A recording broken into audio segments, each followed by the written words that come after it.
Alors bonjour tout le monde, bienvenue à la séance ordinaire du mardi 2 juillet 2024, donc ouverture de la séance. Au point 2, à l'adoption de l'ordre du jour, nous avons deux ajouts. Donc au 16.1, ordonnance de mesures relatives aux chiens de race Husky Mix dont le gardien demeure au 14A rue Kenny, licence numéro 1391. Au point 16.2, déclaration de chiens potentiellement dangereux et ordonnance de mesures relativement aux chiens de race Boxer Mix dont la gardienne demeure au 104-312 rue Grenoble, licence numéro 1404. Est-ce que j'ai un proposeur pour l'ordre du jour? J'en fais la proposition. Mme Gravel, les points appuyés? J'appuie. Mme Filiatro, tout le monde d'accord? Oui. Au point 3, consultation publique, donc 3.1, amendement du règlement de zonage numéro 2013-739, afin de créer les zones HA-529 à HA-532, HB-533 et HC-534 à HC-543, à même une partie de la zone HA-403 et HB-407 et de la zone HB-407 et -1. Donc, ce projet de règlement a pour but de créer de nouvelles zones au plan de zone, et de nouvelles grilles de spécifications. Les limites des zones concernées sont indiquées à la carte que vous voyez ici à l'écran et à la maison. Et cette modification fait suite à une demande du groupe Argenteuil secteur La Lorraine et aux commentaires émis lors de la rencontre d'information tenue le 29 avril 2024. Donc, c'est pour le nouveau quartier La Lorraine. Et comme j'ai mentionné dans la vidéo de Capsule du maire et également à la dernière séance, nous sommes venus en fait modifier la hauteur permise derrière les quartiers résidentiels pour en fait obliger le un étage, l'unifamilial un étage. Est-ce que j'ai des questions dans la salle? Au 3.2, demande de dérogation mineure. Donc au 3.2.1 pour le lot de 2 625 004, rue Alexandre, dans la zone HB-207. Donc si c'est afin de permettre la construction d'une habitation bifamiliale sur un lot ayant un frontage de 15,24 mètres, au lieu d'avoir un fondage minimal de 17 mètres pour ce type d'habitation, tel que prescrit par la grille de zonage dans la zone HB-207. Donc ici, j'ai une recommandation favorable du CCU. La présente demande de dérogation mineure ne déroge pas aux autres exigences de la zone HB207 relativement à la dimension des lots et le propriétaire du lot a démontré, à l'aide d'un plan de projet d'implantation préparé par un arpenteur géomètre, que la construction d'une habitation bifamiliale est possible sur ce lot. Est-ce que j'ai des questions dans la salle? Au 3.2.2, donc pour le lot 6 442 631, au 279 rue Goujon, dans la zone HP-207. Donc ici, c'est afin de permettre, j'ai 3 points, permettre l'implantation d'une remise en cours avant, au lieu d'être implantée en cours latéral ou arrière, tel que prescrit par l'article 5.2.1 du règlement de zonage numéro 2013-739. Également, afin de permettre qu'une galerie empiète de 4 mètres dans la marge arrière de 7,50 mètres, au lieu de créer un empiètement maximal de 2 mètres, ou 50% de la zone de la marge prescrite dans la grille de zonage de la zone dans laquelle la propriété est située, la disposition la plus restrictive s'applique, telle que prescrit à l'article 5.2.1 du règlement de zonage. Et finalement, afin de permettre qu'une galerie empiète de 3,9 mètres dans la marge arrière de 7,5 mètres, au lieu de créer un empiètement maximal de 2 mètres. J'ai une recommandation défavorable du CCU. Ici, la demande, de toute évidence, telle que nous l'avons décrit, c'est pour régulariser l'implantation d'un cabanon et de 2 galeries arrière, mais l'empiètement est considérable, donc d'où la recommandation défavorable du CCU. Donc, on demande de se conformer. Est-ce que j'ai des questions dans la salle? Oui. Oui. Dans le fond, là, pour les cabanons, Oui. eux, parce que vous dites qu'ils sont en marge avant, mais c'est parce que ça fait un point B. Est-ce que c'est pour cette portion-là que vous êtes défavorable? Parce qu'on ne veut pas les ajouter, en fait, c'est déjà là. Dans la marge arrière. Donc, dans le fond, c'est un empiètement de 2 mètres dans la marge arrière. Parce que la demande avait été faite à la ville pour le cabanon, puis vous saviez un peu qu'il n'y avait pas vraiment d'autres endroits où les mettre. Sauf que la demande de la construction a été faite sans permis. C'est ce que je comprends? Pour le cabanon, il y avait un permis. Oui, il y avait un permis. J'ai le permis aussi de construction pour le cabanon.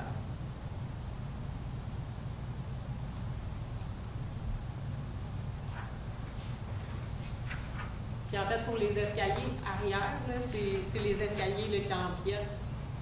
On les voit. Là. C'est pas les balcons, ils veulent pas ajouter des balcons. Christian, tu as analysé le dossier personnellement, tu veux-tu... Non, je n'étais pas à ce CCU, c'est plus Guylaine qui était là. Moi, ce qui m'a frappé le plus dans ça, c'est quand vous avez demandé un permis au début, lequel permis avec un tel plan, mais ce plan-là n'a pas été respecté. Puis notre urbaniste n'a pas passé après. Ça fait que c'est ça qui a fait que ça a encore plus déclenché, là. Parce que votre plan, il n'a pas été respecté. Non, je me comprends, je n'étais pas là au moment de la construction. Juste, c'est sûr, je constate là, que les escaliers, on l'a constaté avec le certificat de localisation quand on l'a reçu de l'arpenteur, que oui, il y a un empiètement. Il me semble que c'était pas 7 mètres, là, que c'était un nom. Je peux le sortir là, pour voir. Oui, puis je semble comprendre ici par les notes de l'urbaniste que l'approbation du fonctionnaire désigné n'a jamais été obtenue non plus pour les modifications. OK. J'ai pas cette information. Mais écoutez, là, ce soir, on va venir entériner ça, mais ça nous ferait plaisir de continuer à travailler avec vous, avec le département d'urbanisme, pour peut-être voir comment se conformer. Là. Oui, absolument. Très ouvert à ça. C'est sûr qu'il n'y avait pas d'autres endroits possibles là, où les disposer. Nous, de ce qu'on avait reçu aussi comme avis, c'est que c'était en marge avant. Là, dans le fond. C'est plus là que ça ne correspondait pas. Mais parce que là, on a un point de vue. Fait que c'était compliqué un peu à positionner.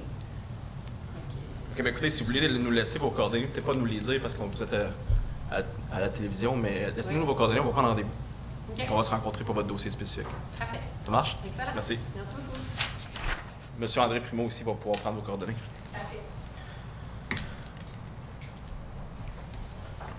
Donc, au point 4, adoption du procès verbal de la séance du Conseil tenue au cours du mois de juin 2024. Donc, le 4.1, on parle de la séance ordinaire du 3 juin 2024.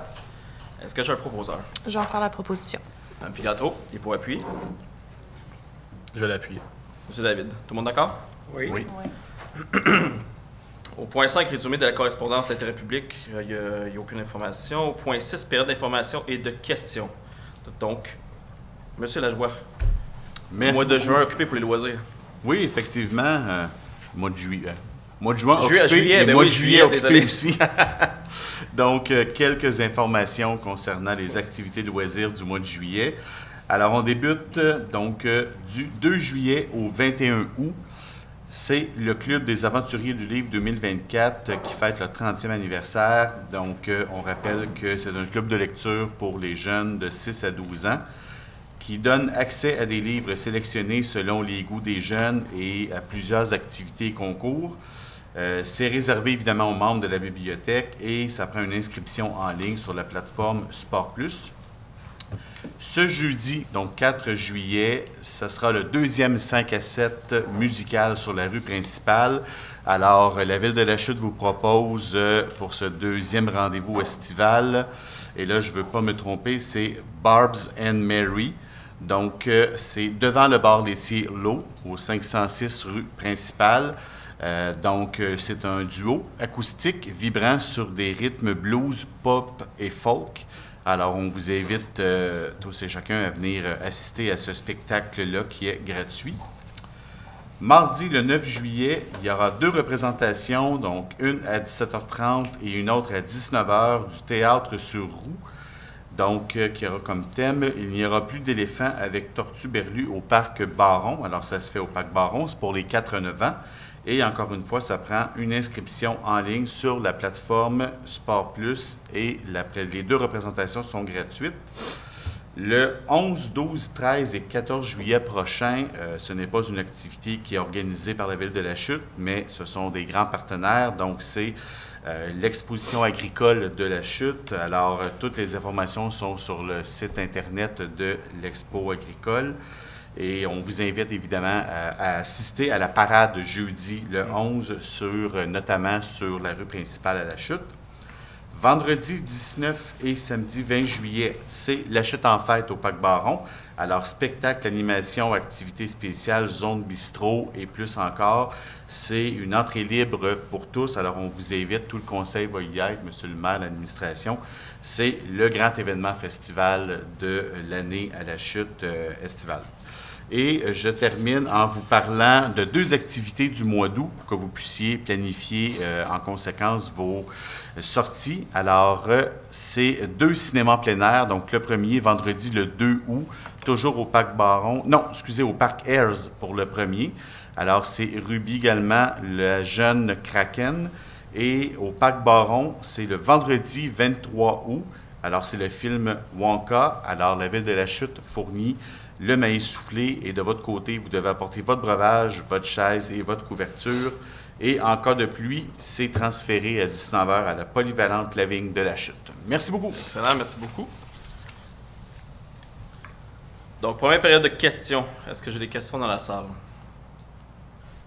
Au point 7, administration générale. Donc, 7.1, dépôt du rapport du directeur général selon l'article 10.2 du règlement sur la gestion contractuelle. C'est un dépôt.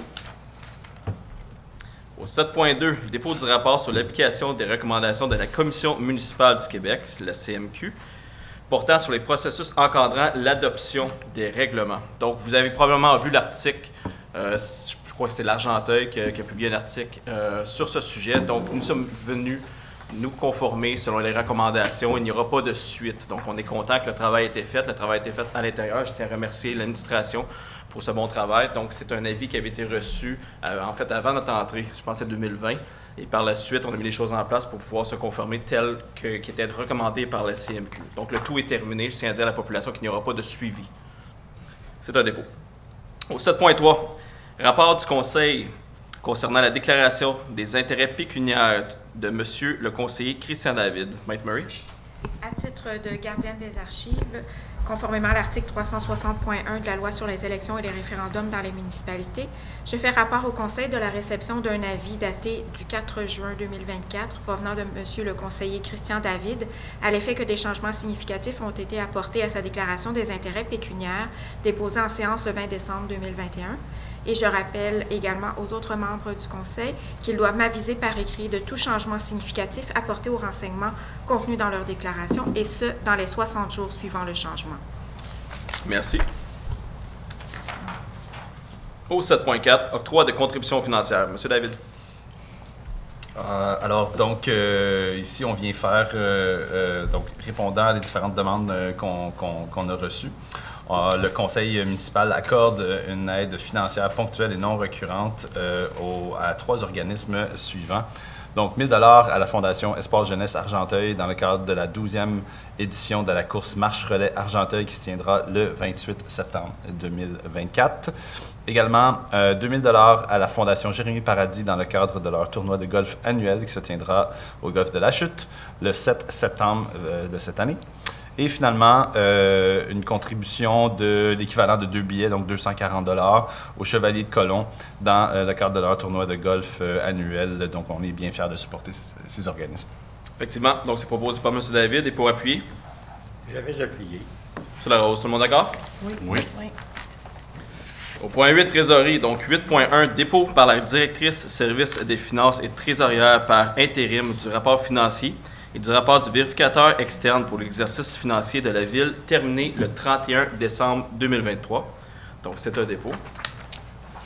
Et au 8.2, rapport du maire aux citoyens des faits saillants du rapport financier et du rapport du vérificateur externe. Donc,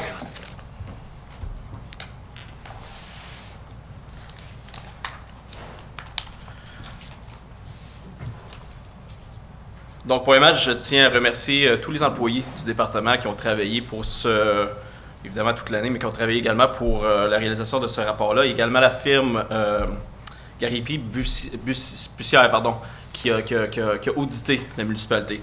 Le rapport fait preuve, tout simplement, encore une fois, d'une saine gestion financière. Et aujourd'hui, je venais vous présenter les faits saillants. Donc, au niveau de la réalisation, les revenus 2023. Donc, nous avons des revenus supérieurs à ce qui avait été budgété. Donc, initialement, nous avions budgété 30 millions de revenus dans le budget 2023. Et ici, nous avons des réalisations de 32 136 648. Et je vais vous expliquer d'où proviennent ces surplus-là plus tard dans la présentation.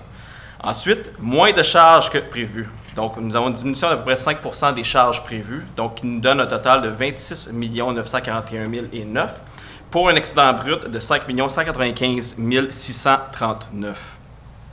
Au niveau des éléments de conciliation, donc, juste pour résumer, vous voyez plus de revenus, moins de charges, donc moins de dépenses. Donc, au niveau des éléments de conciliation, le remboursement de la dette à long terme de 3 millions. Nous avons également des affectations au fonds, donc on a 466 000 au fonds de roulement.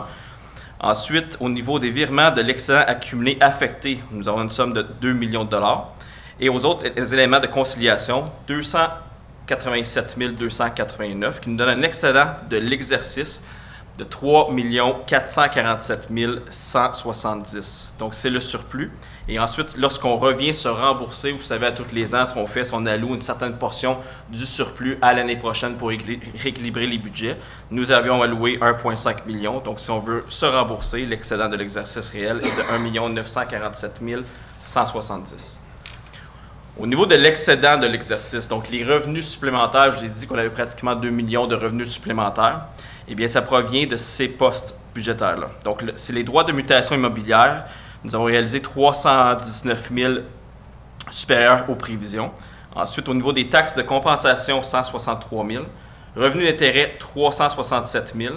Cession d'actifs destinés à la revente, ça, c'est 2 terrains industriels que nous avons vendus pour une valeur de 413 000. Au niveau des services rendus, c'est 250 000.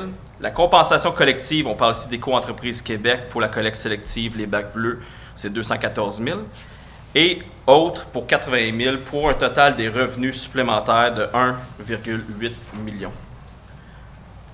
Ensuite, j'ai mentionné qu'on avait moins de dépenses, les charges étaient inférieures à la prévision ou ce qui avait été budgété en 2023. Donc, au niveau des économies, au niveau des charges, nous avons rémunération et charges sociales pour une valeur de 750 000. Ça ici, c'est les postes vacants qui ne sont pas comblés, les départs, les absences. Donc, c'est des économies au niveau des revenus, pas des revenus, pardon, des salaires. Donc, vous pouvez comprendre que ce n'est pas prévisible. Ensuite, divers éléments pour 845 000. Au niveau des charges supplémentaires, donc oui, ils ont baissé en général, mais nous avons quelques charges qui ont augmenté dans l'année. Donc, la quote-part notamment de la MRC pour ce qui est le volet informatique pour une valeur de 166 000. Et les assurances, vous savez, les assurances ont explosé pour tout le monde. Donc, nous avons des charges supplémentaires de 62 000, qui nous donne un total des charges de 1,3 million. Si on ajoute les éléments de conciliation de 271 000, nous avons un excédent de l'exercice tel que présenté précédemment de 3,4 millions de dollars. Donc, pour expliquer l'excédent non prévisible de l'exercice 2023, donc vous voyez ici à l'écran un résumé. Donc, ça dépend beaucoup, en fait, du cycle économique, des changements de loi et tout. Donc, il y a une certaine portion du budget lorsqu'on est dans une municipalité qu'on ne peut pas tout prévoir. Il y a des changements qui arrivent dans l'année. Le conseil municipal et l'administration, la façon qu'on fait nos budgets, c'est qu'on essaie d'être pessimiste au niveau des revenus, puis on essaie d'exagérer les charges pour s'assurer de balancer un budget. Vous savez, une municipalité ne peut pas faire de déficit, on doit arriver à zéro à la fin. Et c'est pourquoi que parfois, dans l'année, s'il y a un peu plus de vente de propriété et tout, on réalise des surplus, des revenus supplémentaires qui n'étaient pas prévus. Donc, au niveau des revenus supplémentaires, les non prévisibles, je l'ai mentionné plus tôt, les droits de mutation, la fameuse taxe de bienvenue pour un montant de 319 000 additionnel à ce qui avait été prévu. Au niveau de Éco-entreprise Québec, 214 000. Cession des actifs, c'est les 2 terrains qu'on a vendus, on ne pouvait pas les prévoir. On est très content de pouvoir les avoir vendus pour du développement, mais ce n'était pas initialement prévu, donc pour une valeur de 413 000. Ensuite, les revenus d'intérêt, 367 000. Écoutez, les taux augmentés. Donc, de toute évidence, on a fait un peu plus de revenus au niveau des intérêts. Ensuite, les services rendus pour une valeur de 250 000. Les charges en moins, on l'a mentionné, c'est les salaires pour une valeur de 750 000 qui nous donne un excédent non prévisible de 2,3 millions de dollars. Donc, dans ce qui était contrôlable, ce qui était prévisible, on avait un excédent de 1,1 million. Donc, si on ajoute les deux, c'est l'excédent mentionné de 3,4 millions de dollars. Au niveau des excédents accumulés non affectés, donc, nous avions un solde de surplus libre au 31 décembre 2022 de 6,8 millions. Sur ça, on vient ajouter notre 3,4 millions qu'on vient d'expliquer, qui nous donne un excédent accumulé non affecté 2023 de 10,2 millions. Ensuite, on doit venir déduire l'utilisation en cours d'exercice par résolution. Donc, à chaque fois qu'on adopte une résolution pour venir déduire ce qui est affecté, on vient l'enlever ici. Donc, la plantation de nouveaux arbres, 100 000 $. Vous vous souvenez, on avait fait l'annonce qu'on voulait 100 arbres. Vous l'avez vu sur Béthanie, vous voyez dans les parcs également. Donc, il y a eu pour 100 000 $ d'implantation d'arbres, de plantation d'arbres, pardon. Équipement de signalisation, 112 000 $, ça c'était pour la sécurité routière. On est venu ajouter pour 87 000 $ d'équipement dans les parcs. Augmentation du fonds de roulement pour 400 000 $, ça c'est pour s'autofinancer. Les taux d'intérêt sont très dispendieux présentement. Donc, en ajoutant au fonds de roulement, on vient se financer nous-mêmes. Donc, on économise au niveau du taux d'intérêt. Je pense que c'est une saine gestion financière de le faire. Ensuite, affectation pour diverses à l'excédent, 123 000 $. Au niveau des virements à l'excédent affecté, donc ce qui est réservé pour 2024, nous avons 1,5 million pour l'équilibre budgétaire. Ensuite, 120 000 pour la préparation du prochain rôle triennal qui nous donne un excédent accumulé non affecté au 31 décembre 2023 de 7,7 millions de dollars. Pour l'excédent accumulé affecté, vous voyez ici, on a les deux colonnes pour 2023 et 2022. Donc, l'équilibre budgétaire de l'année suivante, nous avons affecté 1,5 million. Développement des parcs industriels, 447 000. Études et avant-projets des règlements d'emprunt, 186 000. Programme d'économie d'eau potable, 184 000. Mandat d'évaluation, 602 000. Équipement pour les parcs, signalisation et plantation d'arbres, 197 000. Et les autres à 141 000, qui nous donnent un excellent accumulé affecté au 31 décembre 2023 de 3,3 millions de dollars. Pour la marge de manœuvre à la page 9, donc l'excédent accumulé non affecté de 7,7 millions qu'on a expliqué il y a deux pages. On ajoute l'excédent accumulé affecté de 3,3 millions qu'on vient d'expliquer. Le fonds de roulement à 1,2 million pour un total de marge de manœuvre de 12 millions. Et ça, c'est une augmentation de 8,2 % par rapport à 2022. Ensuite, pour les autres disponibilités présentées dans le revenu reporté, nous avons les fonds de parc, terrain et jeux pour 33 000. Ensuite, les redevances carrières et sablières à 617 065. L'utilisation du surplus est importante. Évidemment, l'argent vous appartient. C'est important pour le conseil municipal d'avoir des orientations pour l'utilisation des surplus qui sont présentés pour que ça vous revienne et ça améliore votre qualité de vie. Donc, nous avons 4 grandes orientations qu'on va vous présenter et par la suite, dans les mois qui suivent, suite aux discussions à l'interne, on va pouvoir vous présenter des plans et des projets concrets. Donc, la première orientation pour l'utilisation du surplus, c'est poursuivre la stratégie d'augmenter le fonds de roulement afin de réduire le paiement d'intérêts tout en facilitant les processus administratifs liés aux emprunts. Mettre en place un plan d'action en vue d'accélérer certains investissements et projets qui affectent positivement la qualité de vie des citoyens. On pense notamment au centre-ville, au parc, l'asphalte et autres. Établir une stratégie de gestion de la dette à long terme à venir. Vous allez voir, on va vous présenter la dette plus tard. Elle a baissé, il faut continuer à avoir une pression à la baisse sur cette dette pour contrôler l'emprunt. Et finalement, bonifier l'enveloppe pour le développement des parcs industriels. Vous savez, la ville de la Chute est dynamique, elle bouge beaucoup présentement, donc il y a plusieurs grands projets qui ont été livrés en 2023, notamment 86 projets pour une valeur de 5,6 millions. Donc, on va vous présenter la répartition puis ce qui était à la charge des citoyens. Donc, on l'a déjà expliqué lors du dépôt des budgets en décembre, c'est qu'on essaie de privilégier les projets qui sont subventionnés, qui ne sont pas entièrement à la charge des citoyens, ce qui fait travailler votre argent pour qu'on aille plus loin et qu'on puisse investir davantage sans augmenter la dette à long terme. Donc, dans ce qui a été présenté au niveau des projets, 32,9 % des investissements ne sont pas à la charge des citoyens ou de la ville. Ce qui veut dire que ça a été soit subventionné par le gouvernement ou les promoteurs. Donc, on voit ici que au niveau du montant de 5,5 millions, 59,3 % est emprunté, donc est ajouté à la dette à long terme. Ensuite, nous avons pris 7,8 % dans le fonds de roulement, qui équivaut à 441 000. Et finalement, le reste, le 32,9 % qui équivaut à 1,9 million, c'est les autres sources de financement. Donc, nous avions dans ça 31 % de subvention et 1,7 % promoteur. Maintenant, au niveau de l'endettement à long terme, à la page 13, vous allez voir ici, dans le fond, on est venu rembourser plus rapidement de ce qui était ajouté dans la dette à long terme, ce qui a fait baisser la dette à long terme. Donc, on voit le montant de 2022 était de 42 565 000. Eh bien, 2023, c'est 42 022 000. Donc, pour le montant à la charge des gouvernements, nous avons 5,5 millions. Et les investissements financés et soldes disponibles des règlements fermé est de 1,3 million. Donc, l'endettement net à long terme de la ville de La Chute est de 37 837 534, qui est une diminution par rapport à 2022. Ensuite, on vient ajouter l'endettement net à long terme de la Régie d'assainissement des eaux usées Chatham-La Chute pour un montant de 1,8 million. On vient ajouter les cotes-parts dans l'endettement net à long terme de la MRC d'Argenteuil de 750 000, qui nous donne un endettement net à long terme consolidé de 40 453 et 503, qui est une diminution de 1,5% par rapport à 2022. Dans les principaux projets d'infrastructures qui ont été réalisés en 2023, nous avons évidemment la réfection d'infrastructures souterraines pour les rues Gagné et Corbeil pour une valeur de 2,1 millions, le pavage des rues secteur urbain 300 000, le maintien des infrastructures en milieu urbain pour la rue Colibri-Hirondelle pour 322 000, le chemin Sainte-Croix 299 000 et la gestion des cours d'eau urbains pour 154 000. Ensuite, la réfection de la chambre d'Evan-Christini, vous avez probablement constaté les travaux, c'est à l'intersection Christini et Bethany, pour une valeur de 495 000. Ensuite, véhicules, équipements, services des incendies. Vous vous souvenez l'annonce que nous avons faite au niveau de l'autopompe, pour le camion autopompe. Eh bien, c'est un investissement d'1 million de dollars, mais il y a 572 qui a été comptabilisé en 2023. Ensuite, l'ajout d'un système de captation des gaz d'échappement dans la caserne pour une valeur de 185 000 dollars.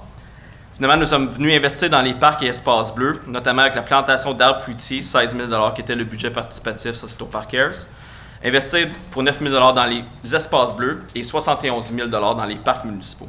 Et finalement, au niveau des véhicules et des équipements, nous avons fait l'acquisition pour les travaux publics d'une camionnette, ou de camionnettes, je devrais dire au pluriel, 130 000 $. Une camionnette au niveau des loisirs pour 62 000 $. Et finalement, des équipements pour 60 000 $ pour les travaux publics. Ce qui met fin à la présentation des faits saillants du rapport financier 2023.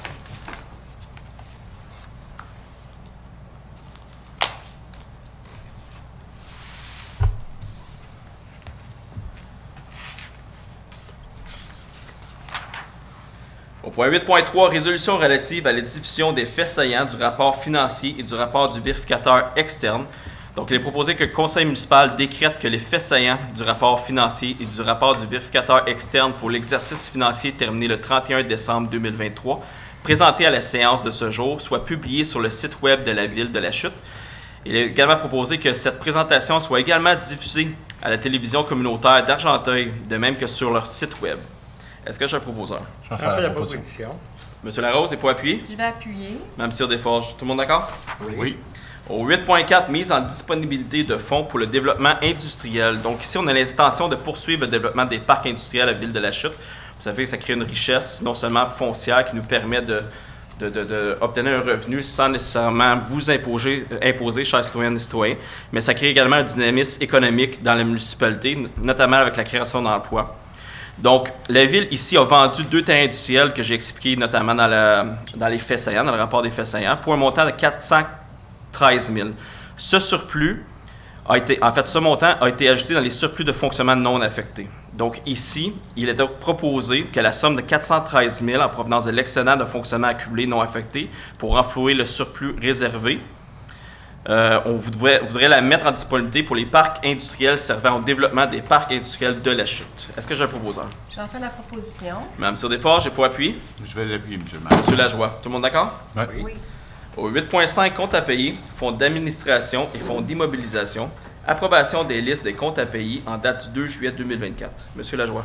Merci, M. le maire. Donc, je propose que les comptes à payer soient approuvés tels que présentés pour des montants de 2 445 954,28 et de 465 273,23, payables respectivement par les fonds d'administration et d'immobilisation.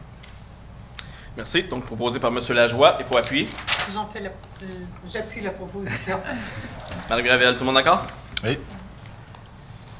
Au 9.1, transmission du calendrier de conservation et du plan de classification à la Bibliothèque et Archives nationales du Québec. Donc, ici, la loi sur les archives impose à tout organisme public d'établir et de mettre à jour un calendrier de conservation des documents, en fait de ces documents. Donc, ici, on doit soumettre à l'approbation de la Bibliothèque et des Archives municipales le calendrier de conservation et toute modification relative. Donc, c'est ce qu'on vient faire ici. Donc, en conséquence, il est proposé d'autoriser la directrice service des affaires juridiques et greffière à signer, pour et au nom de la Ville de la Chute, le calendrier de conservation et toute modification relative à l'addition de nouveaux documents ou relative aux documents destinés à être conservés de manière permanente et à soumettre ce calendrier ou cette modification à l'approbation de la Bibliothèque des Archives nationales du Québec, ainsi que tout autre document nécessaire pour donner plein effet à la présente résolution. Est-ce que j'ai un proposeur? J'en fais la proposition. Mme Gravel, les points appuyés? J'appuie. Mme Filiatro, tout le monde d'accord? Oui. Au 9.2, adoption de la politique sur l'utilisation de la vidéosurveillance. Donc, ici, la loi sur l'accès aux documents des organismes publics et sur la protection des renseignements personnels demande que cette politique doit être révisée afin d'intégrer les précisions sur les protections des renseignements personnels. Monsieur Gravel, j'ai oublié de prendre note des modifications. Pouvez-vous juste apporter une clarification? En fait, on vient intégrer le volet de la protection des citoyens et de nos employés. Donc, tout le volet d'être obligé de détruire après un certain nombre de journées les enregistrements, etc. Puis on est venu, tant qu'à faire une refonte puis réaligner un petit peu le tout là, avec nos pratiques. Parfait, merci. Donc, en conséquence, il est proposé que le Conseil municipal adopte la politique sur l'utilisation de la vidéosurveillance, version de juillet 2024, et demande qu'elle soit publiée sur le site web de la Ville de la Chute. Est-ce que j'ai un proposeur? Je peux en faire la proposition, monsieur. Mme Filiatro, et pour appuyer? Je l'appuie. Monsieur David, tout le monde d'accord? Oui. Réglementation, donc 10.1. Adoption d'un règlement modifiant le règlement 2022-854 concernant les limites de vitesse sur le territoire de la Ville de la Chute. Mme Filiatro. Oui, merci, monsieur le maire. Donc, considérant la demande reçue des citoyens afin de réduire la limite de vitesse de la rue principale à l'entrée est de la ville, considérant que le dossier a été analysé par le comité voirie, considérant l'avis de motion donné aux fins des présentes et le dépôt d'un projet de règlement le 3 juin 2024, considérant qu'une copie de règlement a été remise aux membres du Conseil 72 heures préalablement à la séance d'adoption du présent règlement, considérant qu'une copie du règlement a été mise à la disposition du public dès le début de la présente séance, je propose que le règlement intitulé « Règlement modifiant le règlement 2022-854 » concernant les limites de vitesse sur le territoire de la Ville de la Chute soit adopté sous le numéro 2024-854-2. Merci. Donc, proposé par Mme Filiatro. Et pour appuyer? Je vais appuyer. Mme Cyr-Desforges. Tout le monde d'accord? Oui. Au 10.2, adoption du règlement amendant le règlement de zonage 2013-739 afin de modifier les dispositions sur les ventes de garage. Donc, ici, la modification a pour but de prévoir que les affiches annonçant une vente de garage ne sont permises que sur le terrain où se déroule la vente de garage. Et la modification a pour but également de prévoir qu'en plus de 2 ventes de garage gratuites, il est également permis de faire des ventes de garage les fins de semaine de la Journée des Patriotes en mai et de la Fête du Travail en septembre. Est-ce que j'ai un proposeur? Je vais faire la proposition, monsieur le maire. Ah, Monsieur Lajoie et monsieur David? oui. Tout le monde d'accord? Oui. Oui. Au 10.3, amendement du règlement de zonage numéro 2013-739 afin de créer les zones HA-529 à HA-532, HP-533 et HC-534 à HC-543, en même une partie des zones HA-403 et HP-407 et de la zone HP-407-1. Donc ici, c'est en lien avec le point 3.1 de l'ordre du jour. Donc, est-ce que j'ai un proposeur? On fait la proposition. Monsieur Larose, et pour appuyer? Je vais appuyer. Mme Cyr-Desforges, tout le monde d'accord? Oui. Au 10.4, amendement du règlement de zonage numéro 2013-739 afin de permettre l'usage P1 communautaire de voisinage dans les bâtiments mixtes de la zone CA-337. Donc, si c'est suite à la demande de l'Église unie de la Chute et nous avons une recommandation favorable du CCU, l'Église doit déménager et le changement vient permettre les lieux de culte dans les bâtiments mixtes. Donc, est-ce que j'ai un nom pour déposer l'avis de motion pour le point 10.4.1? Je donne avis de motion. Mme Cyr-Desforges. Et au point 10.4.2, dépôt et adoption d'un projet de règlement. Est-ce que j'ai un proposeur? Je vais en faire la proposition. Monsieur Lajoie, et pour appuyer? Je fais la proposition. Mme Gravel, tout le monde d'accord? Oui. Au 10.5, amendement du règlement de zonage numéro 2013-739 afin d'ajouter la disposition 3.14 bureau administratif dans les zones industrielles, dans la zone IN-516, Donc ici, cette modification a pour but de permettre les bureaux administratifs d'une entreprise dans un autre bâtiment situé dans la même zone et à une distance maximale de 150 mètres de l'entreprise. Est-ce que j'ai un proposeur? En fait, désolé, au point 10.5.1, j'ai besoin d'un nom pour l'avis de motion. Je peux donner l'avis. Allez-y. Je peux donner l'avis de motion. Au 10.5.2, dépôt et adoption d'un projet de règlement. Est-ce que j'ai un proposeur? Je vais le proposer. Monsieur David, dépôt appuyé. J'avais appuyé. Monsieur Larose, tout le monde d'accord? Oui. Oui. Au 10.6, amendement du règlement sur l'application des règlements d'urbanisme numéro 2013-738 afin d'ajouter les coûts d'un permis pour hangar d'avion. Donc ici, c'est pour créer une nouvelle catégorie, donc hangar d'avion avec ou sans logement accessoire. Le coût du permis de construction sera de 450 $, qui est le même coût pour une résidence en milieu urbain. Est-ce que j'ai un nom pour l'avis de motion? Je vais donner l'avis de motion. Monsieur Larose. Et au 10.6.2, dépôt et adoption d'un projet de règlement. Est-ce que j'ai un proposeur? J'en fais la proposition. Mme Desforges, j'ai pas appuyé. Je vais appuyer. Monsieur Lajoie. Tout le monde d'accord? Oui. Au 10.7, règlement d'emprunt, décrétant un emprunt et une dépense de 1 050 000 pour des travaux de réfection d'une conduite d'aqueduc sous le pont de la rue Millway. Donc ici, c'était déjà prévu au PTI 2024, 2025 et 2026, et c'est suite au bris de la conduite que nous avons eu l'année dernière. Donc, j'ai besoin d'un nom pour déposer l'avis de motion. Je vais donner l'avis de motion. Monsieur Lajoie, au 10.7.2, dépôt d'un projet de règlement. J'ai besoin d'un autre nom pour le dépôt. Je vais donner le dépôt. Mme Gravel. Au 10.8, règlement sur la gestion contractuelle. Donc, au 10.8.1, j'ai besoin d'un nom pour déposer l'avis de motion. Je peux donner le mien, monsieur le maire. Mme Piatro. Donc, ici, les changements qu'on vient faire, c'est qu'on vient retirer le montant spécifique qui était identifié dans le règlement, puis on vient se coller au seuil du gouvernement qui est indexé. Donc, on n'a pas besoin de venir modifier le règlement à chaque fois que le seuil est modifié. On fait tout simplement suivre le seuil du gouvernement. Et ça vient faciliter également le processus d'acquisition en permettant une recherche de prix. Donc, c'est les modifications. Donc, au 10.8.2, dépôt d'un projet de règlement, j'ai besoin d'un nom. Je peux donner mon nom pour le dépôt. Monsieur David. Ressources humaines. Donc, 11.1. Dépôt du rapport aux membres du conseil municipal concernant l'embauche de personnel temporaire, service des travaux publics. Donc, on souhaite la bienvenue à Lily-Rose Turpin, qui sera employée étudiante entretien horticole. Également à Juliette Charlebois, Lily-Fée Gordon, Olivier Parizeau, Charlot Carignan et Summer McRae. Donc, bienvenue dans l'équipe. Au 11.2, dépôt du rapport aux membres du conseil municipal concernant l'embauche de personnel temporaire, service de la sécurité incendie. Donc, on souhaite la bienvenue à Linda Casavecchia, donc employée temporaire, brigadière suppléante.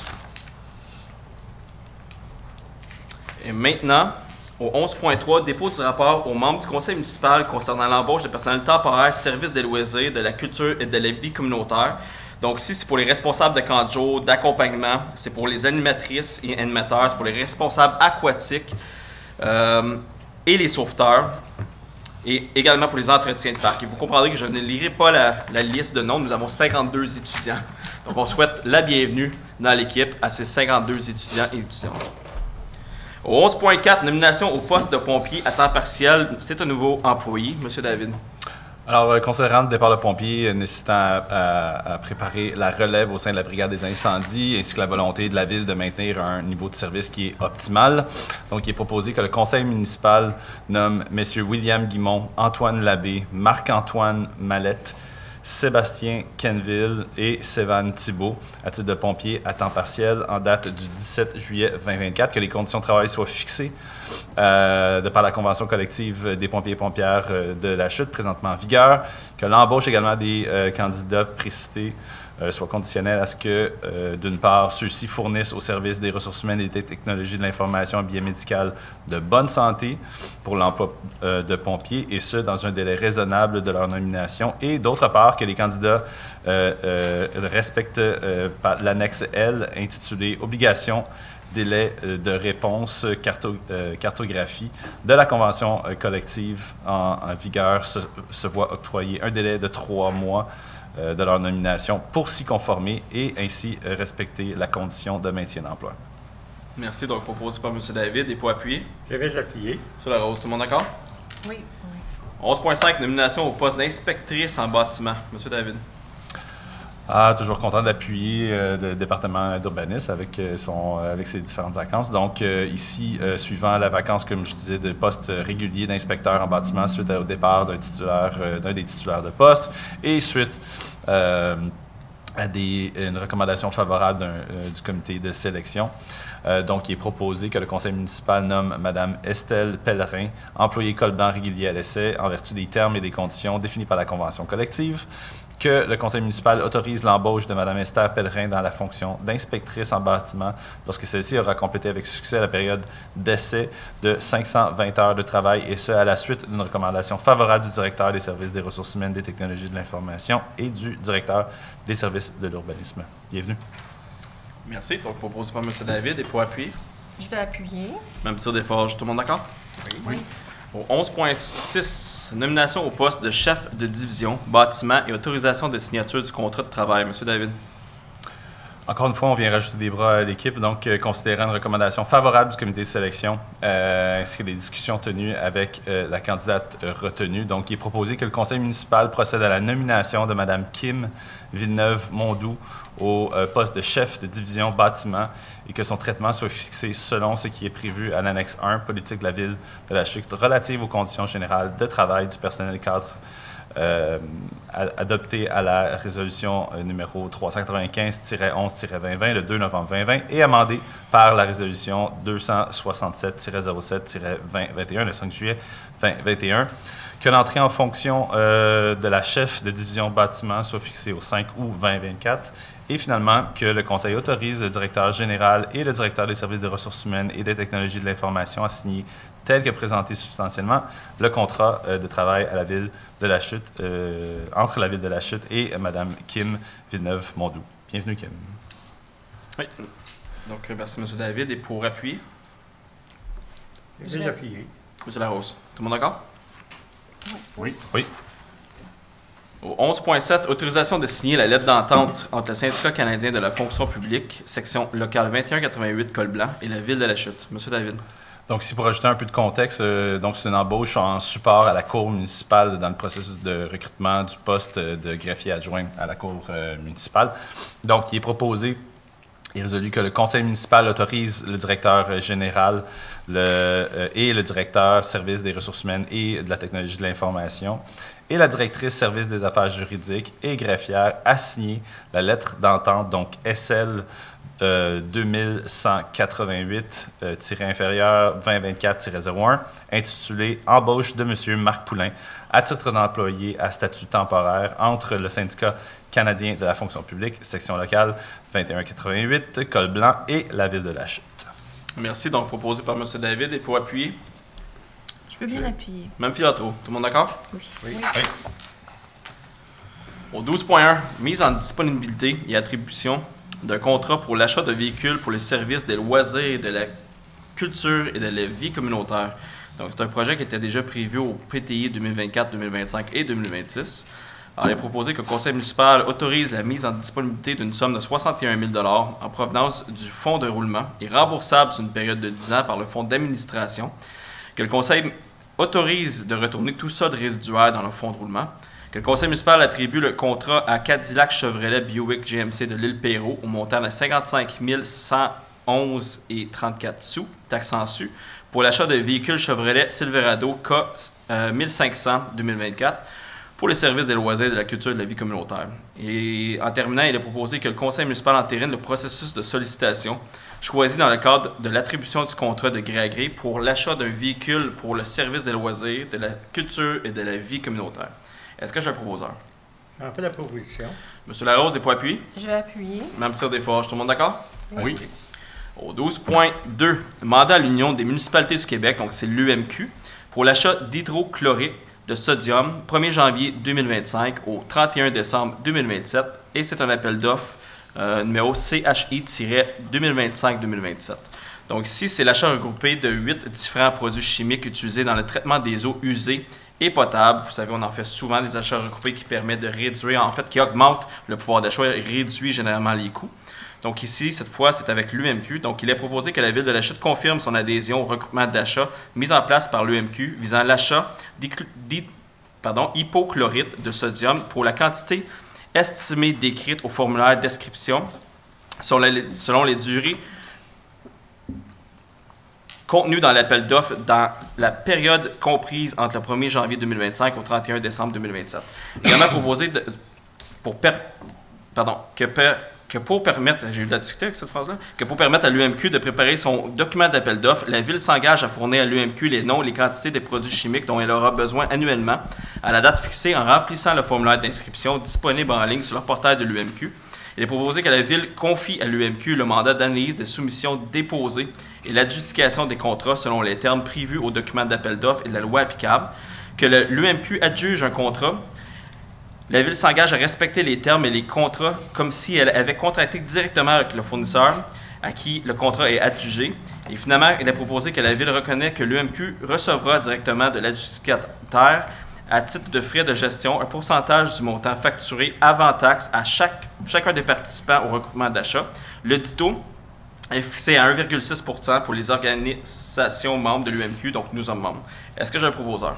J'en fais la proposition. Mme Desforges, j'ai pour appuyer. Je vais appuyer, M. le maire. M. Lajoie, tout le monde d'accord? Oui. Au 12.3, autorisation de représenter la Ville de La Chute et de signature pour la mise en œuvre de l'entente auprès d'Éco-entreprises Québec. Donc, si vous savez, on a discuté longuement, vous l'avez sûrement vu dans les journaux aussi, le gouvernement force les recoupements municipaux.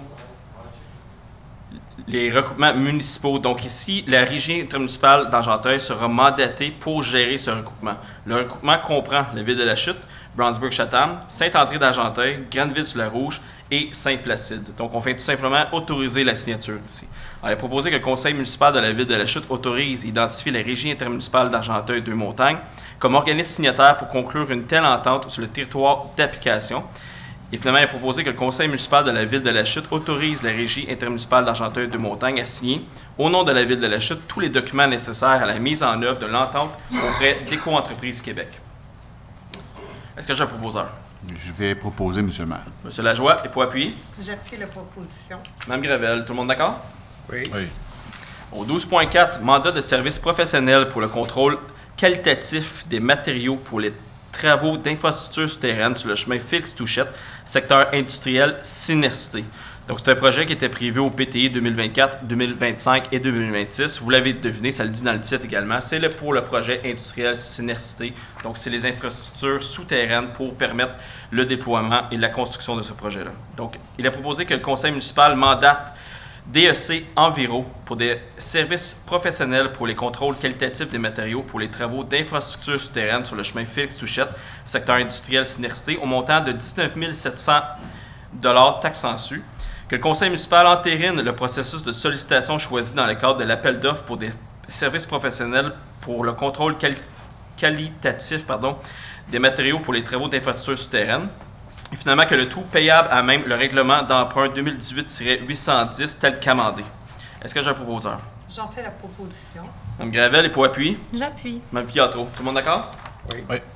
Au 12.5, adjudication du contrat pour les travaux d'infrastructures souterraines sur le chemin Félix-Touchette, secteur industriel Synercité. Donc, c'est le même projet.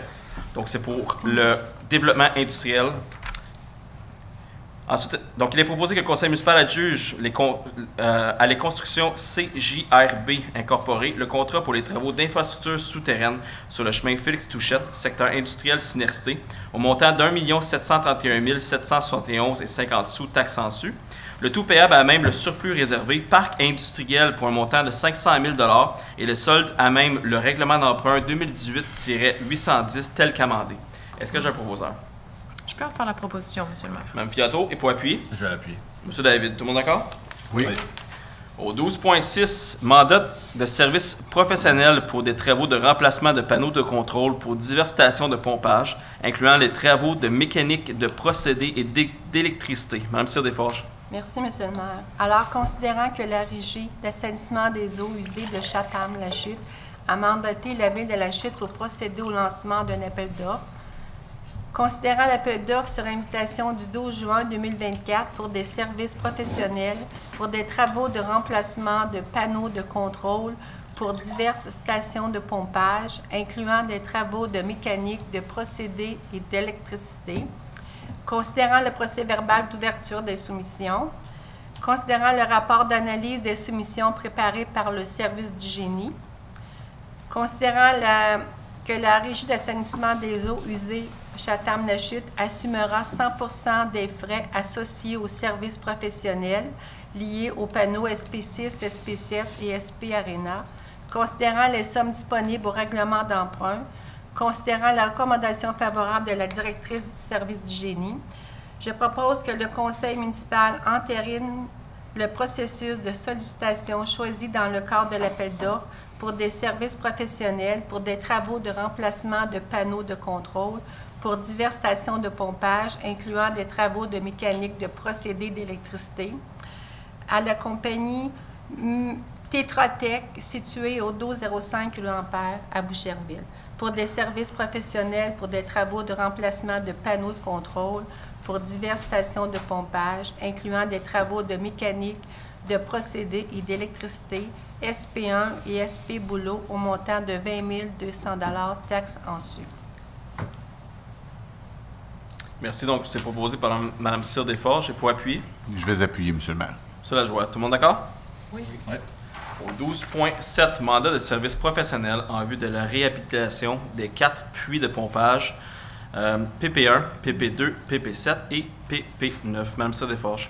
Alors, considérant l'appel d'offres sur invitation du 12 juin pour des services professionnels en vue de la réhabilitation des 4 puits de pompage, concernant le procès-verbal d'ouverture des soumissions daté du 25 juin 2024, considérant le rapport d'analyse des soumissions préparé par le service du génie, considérant le projet 22802 inscrit au PTI 2024-25-26, considérant les sommes disponibles au règlement d'emprunt, considérant la recommandation favorable de la directrice service du génie, je propose que le conseil municipal mandate Technorem pour des services professionnels en vue de la réhabilitation des 4 puits de pompage au montant de 47 640 taxes en su, le tout payable à même le règlement d'emprunt 2022-856, que le conseil municipal entérine le processus de sollicitation choisi dans le cadre de l'appel d'offres pour des services professionnels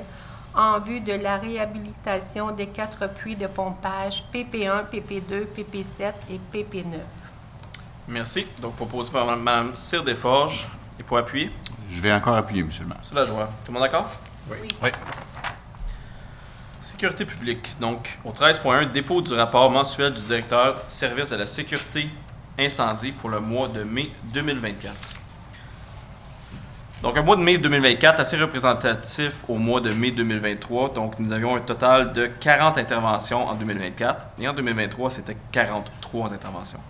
Parmi les 40 interventions, voici ceux qui ressortent du lot. Donc, on incendie entre aide automatique, 6 interventions. Nous avons 2 interventions pour accident de la route sans désincarcération. 2 interventions odeur inconnue, odeur de gaz, essence.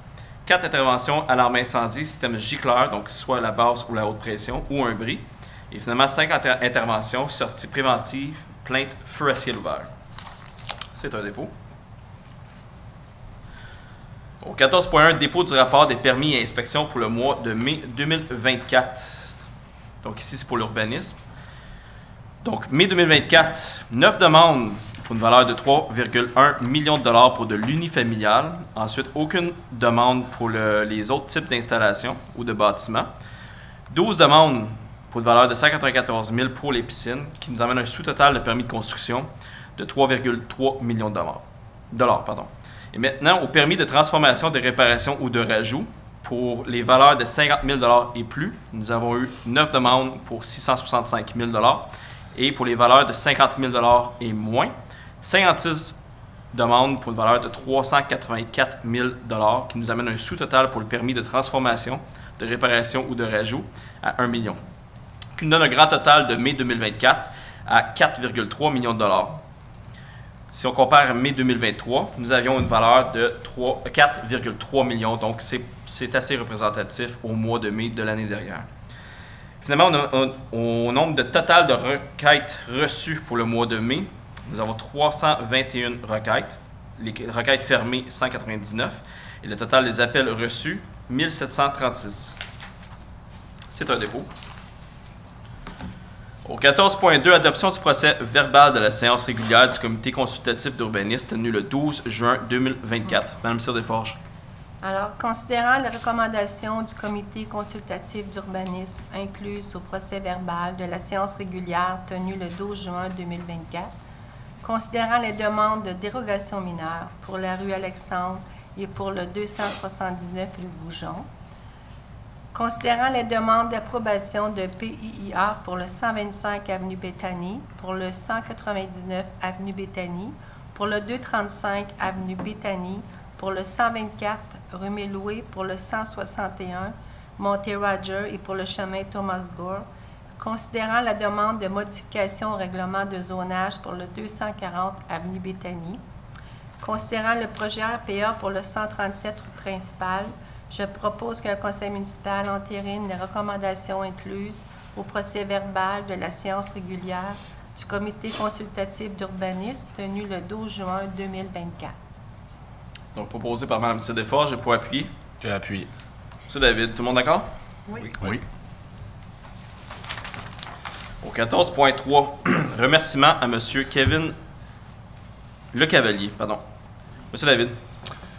Alors, considérant que M. Lecavalier a siégé au sein du comité consultatif d'urbanisme avec Mme Cyr-Desforges et moi-même du 14 septembre 2022 à ce jour, et malheureusement, Kevin doit changer de ville et déménage. On en perd un bon.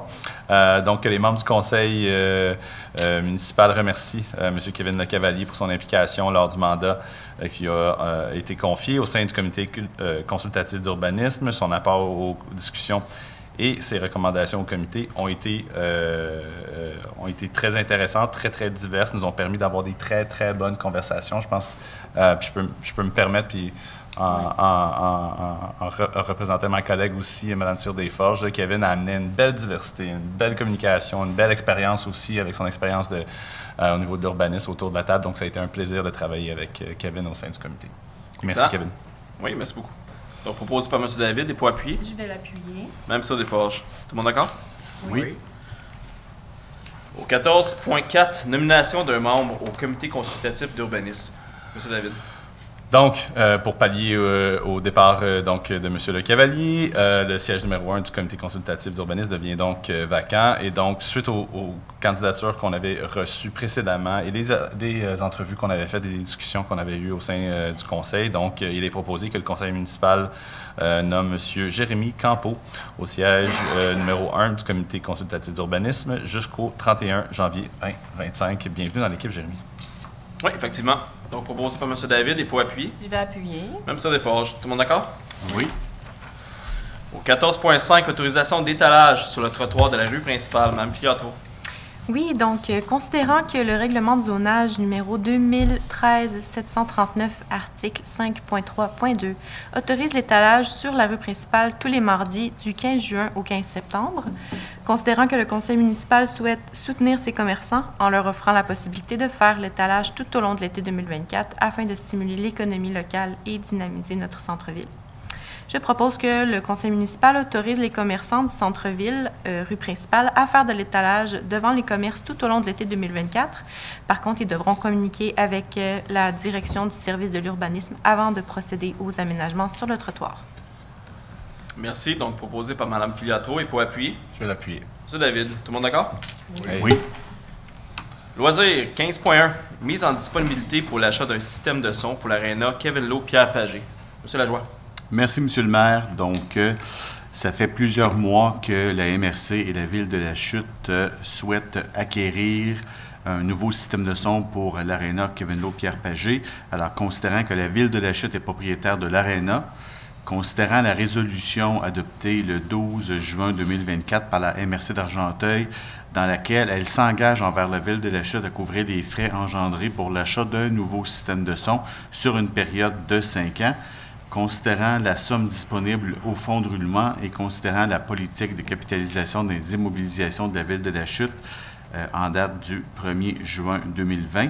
Alors, je propose que le conseil municipal autorise la mise en disponibilité d'une somme de 25 000 $ en provenance du fonds de roulement et remboursable sur une période de 5 ans par le fonds d'administration pour l'acquisition d'un système de son pour l'aréna Kevin Lowe Pierre Pagé, que le conseil municipal approuve le projet de financement entre la Ville de la Chute et la MRC d'Argenteuil concernant le projet d'acquisition du système de son et que le conseil municipal autorise de retourner tout solde résiduaire dans le fonds de roulement.